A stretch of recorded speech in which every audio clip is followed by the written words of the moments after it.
Over the life of this channel, there's been a handful of subscribers that I've struck up a bit of a friendship with via DMs and emails, just really talking about shoes.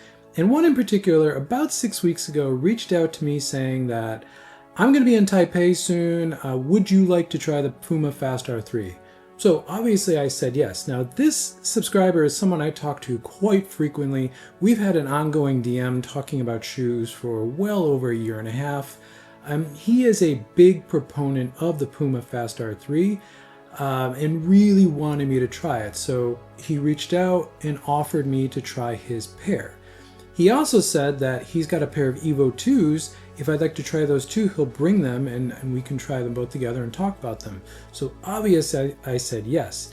So a couple weeks ago, we finally got together and I got to test 3 shoes that you saw in the thumbnail on where I run all the time, my normal running route. And in fact, this was the 1 kilometer stretch that I have tested every shoe, especially super shoe, that I've covered on this channel. So it's kind of home turf territory. I know this little stretch very well. It's dead straight with a little dog leg at the end. I know these conditions really well. I know this really well. I also know where there's a 400, a 600, an 800, the 1K turnaround. I know this really well. So it was kind of the ideal place to test shoes. Now, I wasn't going to get to spend a lot of time with any of these shoes. It's kind of very much like a test from a brand where they're bringing a bunch of media and influencers together and you get to go spend 15-20 minutes in a shoe and get some first impressions. That's what I got to do here. And it turns out the day we met, we both only had about 90 minutes to actually spend doing this. Plus it was really hot out, so which is typical here in Taipei.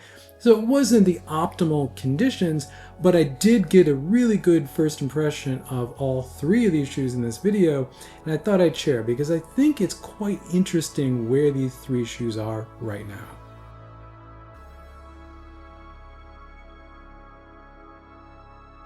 Before I jump in, I also want to just give a thank you to this subscriber. I'm not going to name any names or really say anything more about him, but he didn't need to step up and let me try these 3 shoes. I really appreciate it. I enjoyed our conversation because we actually met the next day. We talked for about 4 hours about shoes and really talked about these 3 shoes in particular. So thank you again for reaching out. Thank you again for letting me try these shoes. And thankfully, we were the same size. We're both US men's size 9, so that worked out really well for both of us. And starting with the star of the show, the Puma Fast-R 3, this is the first shoe that I put on during our little session together. Now, nailing specs down for this shoe, it's kind of all over the place. I'm pulling these specs from a Puma release from when the shoe first came out around the Boston Marathon earlier this year. And they're saying it's about 39 mil in the heel, 31 in the forefoot, 8 mil drop. I will say it feels like an 8 mil drop. It is really a shoe that puts you up on your toes. So there's some geometry in the midsole as to why that actually happens as well. Shoe comes in at about 165 grams or 5.82 ounces. Again, the grams, some people are measuring it a little lighter, a little bit heavier, but this is all for the US men's size 9 reference size that most people are using. So getting the actual specs on this is kind of all over the place, but these are the ones I'm going with because they're from Puma themselves. The ride profile that I'm going to assign to this shoe would be propulsive, and there's a very specific reason for that, which is what I think people are really getting excited about in this shoe. The little staging area we're using, and we are actually calling it pit lane because it was a little bench and kind of a little sitting area that's off the kind of bike path that I've been running on. This was the first shoe I put on, and he pulled them out of his bag, and they were these, the newer aqua colorway. Now I know he's been training a lot in a pair of these. He has one of the launch colorways from Puma, and I was expecting those, but no, he brought me a brand new box fresh pair that he had just picked up for me to try on. So I'm getting kind of the most optimal feel straight out of the box of this shoe. I told him he didn't have to do that. He said he really wants me to really get a feel for this shoe. So I put it on, and it felt like what I had tried on a couple weeks prior to this, because I actually went to the Puma store when they were released here in Taipei, and I tried them on, and it was a pass for me. I found the fit was okay. It wasn't great. It was okay. The feel of the foam was again, okay. It wasn't anything that was really blowing me away. And overall, it just wasn't a shoe that I was going to use. So I couldn't justify spending the money on it for just making one video and something I wasn't really going to run in. So having this opportunity to run in a box fresh pair essentially was great. So I put them on, and something that I noticed immediately from putting this shoe on, as and you can see that here, is the heel is really cut back. So when you're walking around in this shoe, and this is something I noticed in the store, it just feels a bit awkward. Now, walking around in a super shoe like this, it should kind of feel kind of awkward because it's optimized to run in, but it really took me for a surprise when I'm out there sort of beginning to warm up that I'm actually going to go run in it. So when I got to the bike lane and I started to do those initial sort of strides, picking up my pace, and now my plan was to run, I don't know, a 400 or a 600, maybe do one or two of those, and then do a full 800 or maybe 1K, then come back to this pit lane that we were using. In that initial 400, I was sort of like, okay, I get it. I get what's going on in this shoe. The foam that to me in the store and when I was just walking around in it, that didn't really feel that dynamic or special, kind of came alive. The fit was still not really what I wanted, but it felt a little bit better. I would say these are true to size. It's not as tight and constricting of a race fit as I really want or expect in a shoe that's this much performance. But what really, really got me was the plate, and the way the plate is not only positioned in the midsole, it's a very low plate configuration, very much like this shoe, the Nike Vaporfly. It starts high on the heel, drops in the midfoot, comes very low on the ground. But the thing that's setting the Fast-R 3 apart is that the plate comes up into the toe spring and then it extends past the toe. There's that little cantilever in front of the toe. And that's the real magic of the Fast-R 3. Now, when I run in a Vaporfly, and the Vaporfly still is my favorite super shoe, what I'm doing is I'm landing up on the forefoot and I'm digging in off my toe and I'm kicking off the toe. I really want to load up a lot of pressure under the toe and I'm kicking off the toe. So one of the reasons I like the Vaporfly so much is that there is more flex in this shoe compared to other super shoes or especially other low plate configuration super shoes. So I'm getting in there, I'm kicking, the shoe is flexing, and then I'm getting a very pronounced snap off the toe at the end of my stride, which is something that's been very signature to a Vaporfly, and it's very unique to a Vaporfly for me. It's that not any other shoe has really ever gotten there for me like a Vaporfly has. However, when I'm landing and I'm loading up and I'm popping off the toe, that really Vaporfly feel that I want, it is a very specific type of stride that I have. And I've developed that, I guess, over the years from pretty much doing all my racing in a Vaporfly. I'm just very used to that. That's what I want. I associate that with a Nike feel. Made a whole video about that, link in the description. But it's something that, it's why I've always come back to this shoe. I'm going to say that the Fast-R 3 felt like a Vaporfly times more. And this makes sense because this subscriber that I met, his previous favorite shoe was the Vaporfly Next Percent 2. That was what all his previous PRs were in. And he was really excited about the Vaporfly. So when he first ran on the Fast-R 3, he was like, yeah, this is a Vaporfly, but there's more. And that cantilever off the toe is what is the more. So I found when I'm running in the Puma Fast-R 3, like I would in a Vaporfly, and I'm sort of digging and trying to kick off the toe, I was actually kind of tripping off the cantilever coming off the front of the shoe because it's just a little bit different in cadence. That extra material in front of the toe just felt a little strange. Took me a bit to get used to. It took me about, I would say 500 meters to really not trip over it and not feel awkward in it. I took a break after that first 500, walked around a little bit, came back in the next 500, and in that one, I stopped trying to dig off the toe and I let the shoe just sort of roll forward. And that's where it really hit me what the Fast-R 3 is actually doing. That cantilever in front of the toe is giving me the power and that kind of snap that the Vaporfly gives me off the toe, but it's giving it to me in a much more, I would say, efficient way. It's letting the shoe roll forward, and by rolling forward, it's engaging that cantilever and then snapping off the toe. And that snap off the toe is the real magic of the Fast-R 3. It's not the foam, it's not the fit, neither one of those are particularly great, but that snap off the toe is.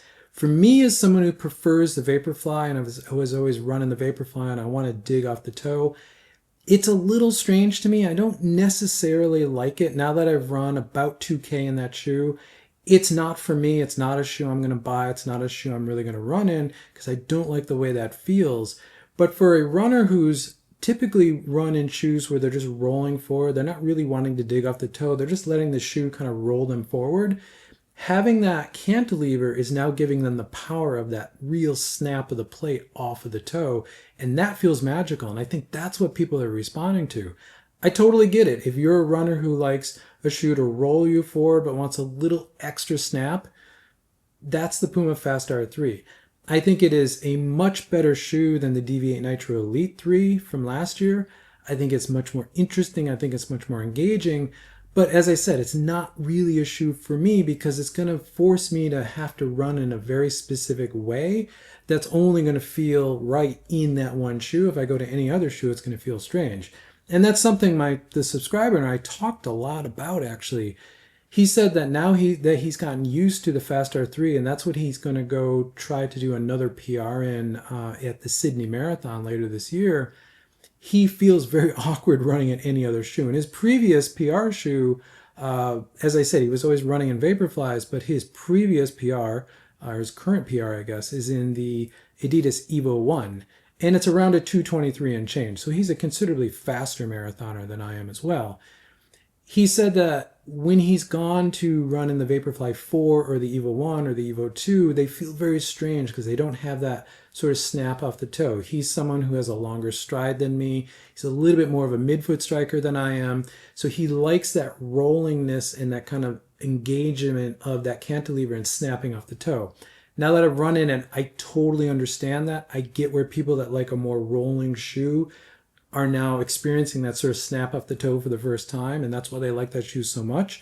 But it's kind of always been here in this shoe. And I'm not saying the Vaporfly 4 is better or worse than the Fast-R 3. It's just those of us who've always run in this shoe and have really learned to engage that flexible plate in this shoe have always experienced that. I think people who never really got that with a Vaporfly but are now experiencing that in the Fast-R 3, that's why that shoe's so magical for those people. So bottom line for me is the Fast-R 3 is not for me, but I totally get it. I think the combination of that plate dynamic, I think the ATPU Nitro foam, it's good. I don't think it's any better than Zoom X or Lightstrike Pro, any Lightstrike Pro from Adidas, but it is good. I think you put those all together, and if you like the fit of the Fast-R 3, it's a great shoe. It's an exciting shoe. Now that I've run in it, I get it, but it's not for me. And the last thing I'm going to say is that the cantilever in front of the toe on the Fast-R 3 does feel like a big innovation. It feels really important. So props to Puma and Puma Engineering for this. And they have been doing this since the Fast-R 2 last year. The Fast-R 1 didn't have it, the original one, but the Fast-R 2 did. And they've really developed it a little bit more in the Fast-R 3. And it's really exciting to see. Now, in leaked photos of Alphafly 4 prototypes, we have seen versions of the Alphafly 4 being tested that have this cantilever in front of the toe, but we've also seen it without. In fact, the more recent leaked photos we've seen in the Alphafly 4 don't have it. So Nike's playing with it, but what I'm really curious about is how well that's going to work for a high plate configuration shoe, because the Fast-R 3 and the Vaporfly 4 are low plate configuration, meaning the plate is really low right here and it comes up into the toe spring, and the cantilever comes in front, so it's still here. So you're getting that very smooth transition of the plate forward off the toe. So you're landing, rolling forward on the plate, and that's snapping off the toe. In a high plate configuration, you have the plate that's more here, and in the Alphafly, it's going to be about here.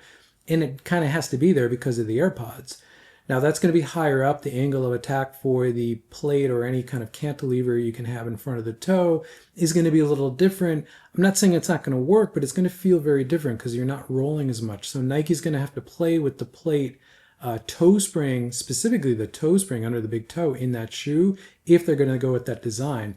Whereas the Fast-R 3, because it is the low plate configuration, it's just a smooth transition up to the toe and past. Works really well. So again, props to Puma Engineering. I think they really have innovated something here, and I'm curious to see what other shoes will adopt this in the coming years. The next shoe that he pulled out of his bag was this, the Adidas Evo 2. Now, this is a shoe that he said he put about 25K into his pair, and he's just not really enjoying them, to be honest. And I asked him why, and he's like, go run in it and you'll see. You'll see immediately. And once I put it on, it honestly kind of felt like an Adios Pro 4 to me. And now I've spent a ton of time in the Adios Pro 4. I really love the Adios Pro 4. Putting the Evo 2 on really felt like the Adios Pro 4, except because the drop is only 2 mil in that shoe, there's more foam in the forefoot. So you're higher off the ground in the forefoot to the point when you're standing in the shoe, it almost feels like there's a negative drop. If you ever put the original Nike Alpha Fly on your foot, because that had a 4 mil drop, you're standing in it, and depending on how you're weighting the shoe, because of the AirPods, it could feel like the forefoot of the shoe was higher than the heel. It wasn't, but it sure felt like that sometimes. The Evo 2 was the same sort of sensation. Now, when I got out to the bike lane and I started to run in it, I picked up my kind of first strides in it, I was like, this shoe feels nearly exactly like the Adios Pro 4, except there's more foam underfoot. It's lighter and there's more foam. I'm not going to say it's more bouncy. There's just, you feel like there's more foam under your foot. Went and did a 400, walked around a little bit, came back and did another 400 back to where we were using our pit lane. Went back, did another 400 back, and then did another 400 back. So I did 4 400s essentially in the Evo 2. And the bottom line is I didn't really like it, to be honest. It just felt like a lighter, more foam underfoot. I'm not going to say it's any softer. It felt about the same as the Adios Pro 4. And it didn't feel any different. It was still sort of smooth and rolling off the toe. The geometry is a little bit more aggressive in the Evo 2. However, the Lightstrike Pro Evo foam in that shoe is a little bit more compressive.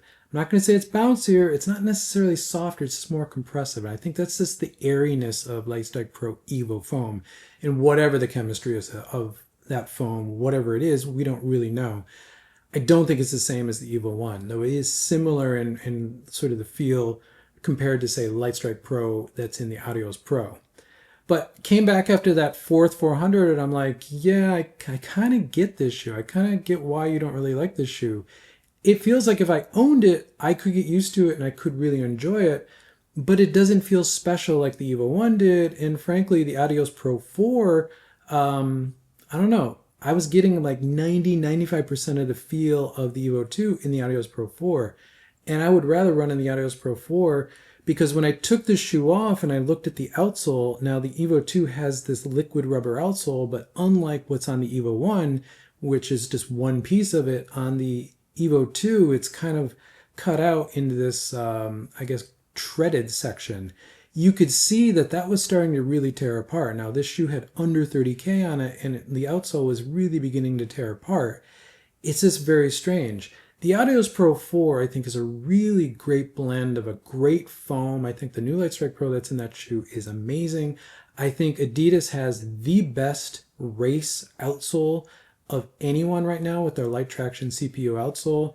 It's got the grip, it's got the durability that's off the charts, it's got the feel, it's got the weight, it's got the cosmetics, it's got everything. Why they didn't put that on the Evo 2, I don't know. I don't know why they're still doing the liquid rubber on that, especially with this sort of tread pattern, because it's just getting torn apart, unlike what happens on the Evo 1.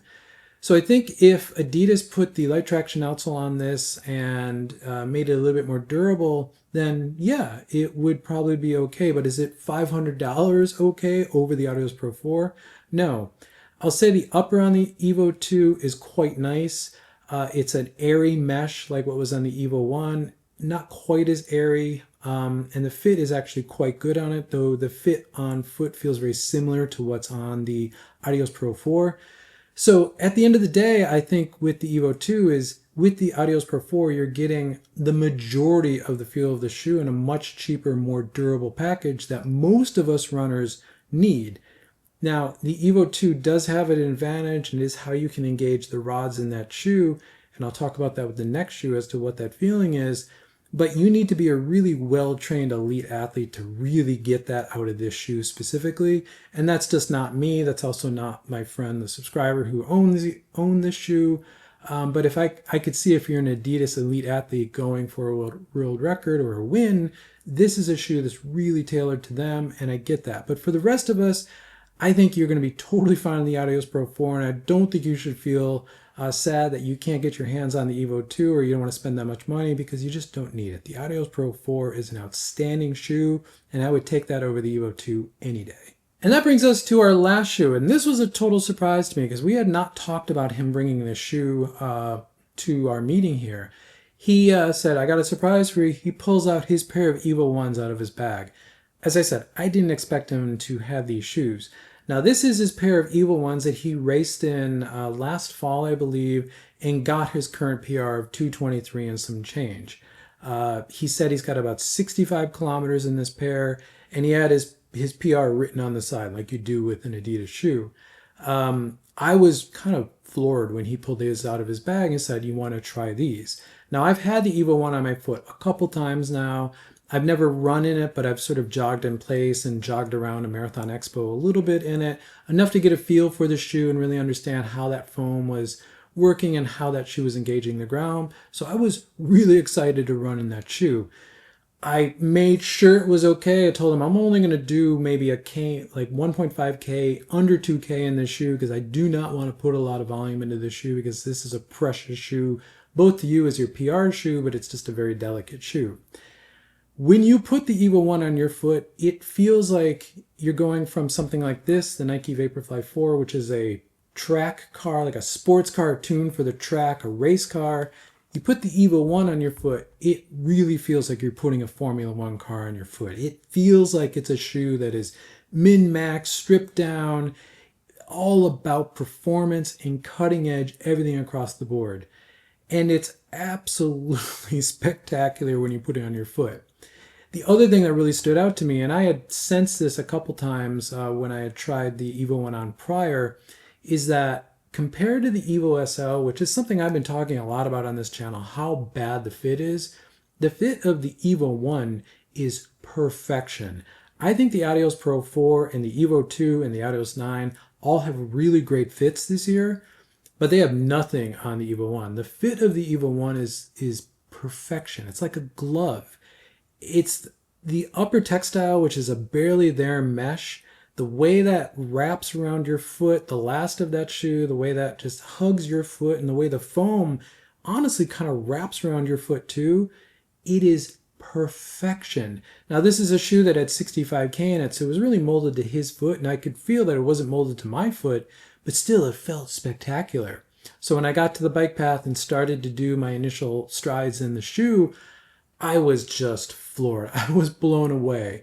It was really one of these experiences that is like, this is probably the best shoe, definitely the best super shoe I have ever run in. Now, I reviewed the Evo 1 on this channel before, and what I'm going to say about it is that the foam in that shoe is not super bouncy. It's not what a lot of people would expect. I will call that foam much more absorbent. You feel like it's protecting you from the ground. It's not really bouncing you off the ground. It's protecting you from the ground. The responsiveness of that shoe is coming from two things. The super lightweight, it feels lighter than the Evo 2. And they're similar weights, but the Evo 1 just feels better balanced. It feels like it's not even on your foot. And then the rods.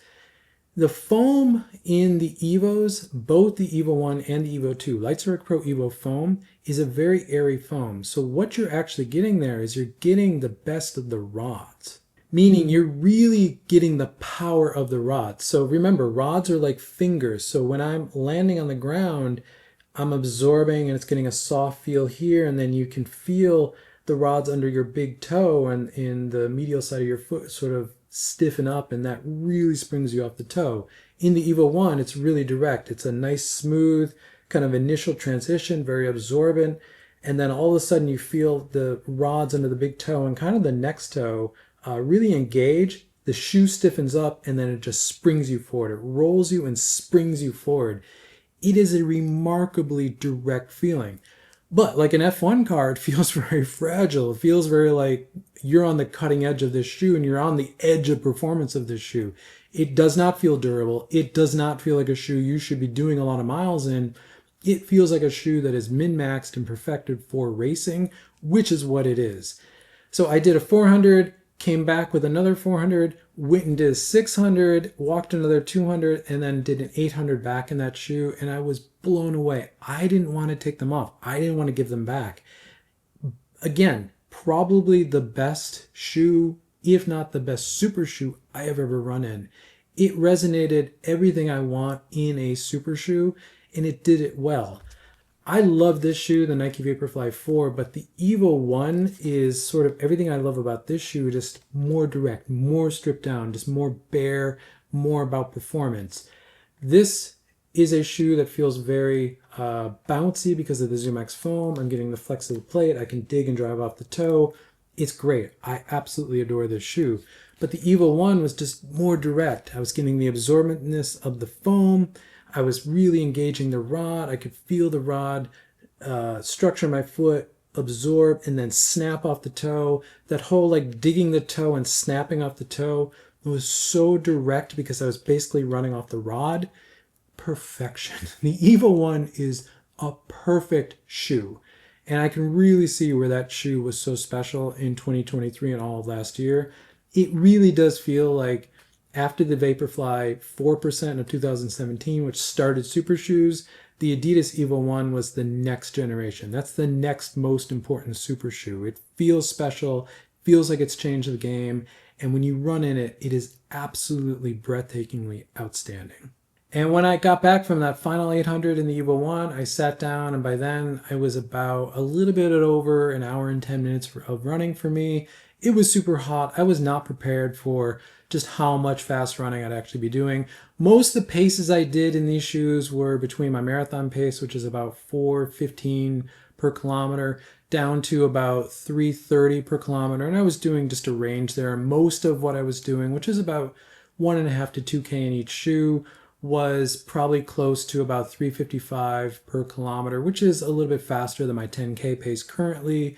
I'm going to say that the Fast-R 3 from Puma, that shoe feels awkward at slower paces. In my marathon pace at about 4:14 per kilometer, it also felt a little awkward. But once I got closer to like 3:50, 3:45 pace, which is about my 5K pace, that shoe really does come alive. And in all of the engineering and that cantilever off the toe really comes alive. So for faster running, the Fast-R 3 is great. For slower running, not so much. But I would expect that from a shoe like that. The Evo 2 honestly kind of felt good, just kind of doing easy pace all the way into about 4 minutes per kilometer, 3:55 per kilometer, which again is about my 10K pace. Felt fine, kind of just was soft and rolling across all of those. So a good range of paces there for the Evo 2. And in the Evo 1, I would say that that shoe really was perfect at my marathon pace of about 4:14 per kilometer. But again, I don't think with that shoe it's about the pace. I think it's more about the effort, because your marathon pace, my marathon pace, the next person's marathon pace, they're probably all different, but they're all similar sort of lower end threshold efforts for us. And that's where that shoe felt like it was going to work really well. Going faster in that shoe, it could do that, but it really felt like that's not what it's tuned to do. It's tuned to be specifically for a round threshold pace, which is where a marathon pace should be. And it did it exceptionally well. So bottom line here and key takeaways is the Puma Fast-R 3 is a good shoe, interesting engineering. I totally understand why people love it, but it's not for me. It's not a shoe I'm going to pick up. It's not a shoe I'm going to buy. And frankly, even if Puma offered to send me a pair right now, I'm not interested. It's just not a shoe I'm interested in running in, because I don't want to change my mechanics to actually run in that one single shoe, knowing that the Fast-R 4 probably is going to be slightly different. I'm just not willing to do that, nor do I think it's that special. I would rather run in this shoe if I'm going to run in a low plate configuration. I just find this shoe much more natural, much more energetic, and much more to what I like in this type of low plate configuration shoes. So I'm going to stick with the Nike Vaporfly 4 over the Puma Fast-R 3. The Adidas Evo 2, it's cool. I'm going to stick the Adios Pro 4. I just think that's a better shoe. It's more durable. I think it's a little, honestly, it's a little bit more dynamic and engaging. Though if I was really trying to min-max as an elite runner, which I'm not, for a race, and I really wanted that Evo ride, really engaging the plates with the absorbent foam that's going to protect me, I get why that shoe exists. I get why Adidas is developing that, and it's interesting that it's got so much foam in it and they really lowered the drop, because that's going to catch some people off guard. But if you never run in the Evo 2, honestly, you're not missing much. You're going to get most of that feel in a better, more durable package in the Adios Pro 4. And then the Evo 1, which to me was the star of the day. Honestly, again, probably the best super shoe I've ever run in. I would love to own a pair of those. I think I missed the boat on that one. Plus, I don't really want to buy a pair because I'm not going to race in them. But that is a very, very spectacularly impressive shoe, and it's a very important shoe for running shoe technology and super shoes especially. So I really love to see it. Really happy I got to run in it. And it makes me realize just how awful the Evo SL fit is. Because as I said, in the Evo 1, the fit is perfect. It's ideal. The last of that shoe, the way the foam wraps around your foot, the way the upper works, perfect. None of that is in the Evo SL. It is obviously a totally different last. The upper, while I do like the upper textile in that shoe, it's just not there. So it makes me realize that Adidas changed the last for the Evo SL, but not necessarily to make it more of a trainer. They changed it to make it more of a casual shoe, which is insane because the Evo 1 was nothing casual. It's like taking a F1 car and trying to make it a minivan. You can't do that. So it makes me fall in love with the Evo 1 more because the promise is there, and it makes me hate the Evo SL fit even more than I already did. It's just some bad decisions were made there. But regardless, the Evo 1 is spectacular, and if you ever can get a pair, definitely go for it. Thank you for making it to the end of the video. If you want to support what I do here, go check out sagasuitrunning.com for merch, or click the join button to support this channel on a monthly basis. Neither one of those options are good for you. Leave a comment, leave a like. That helps this channel continue to grow, which I always appreciate. And with that, I'll catch you in the next one.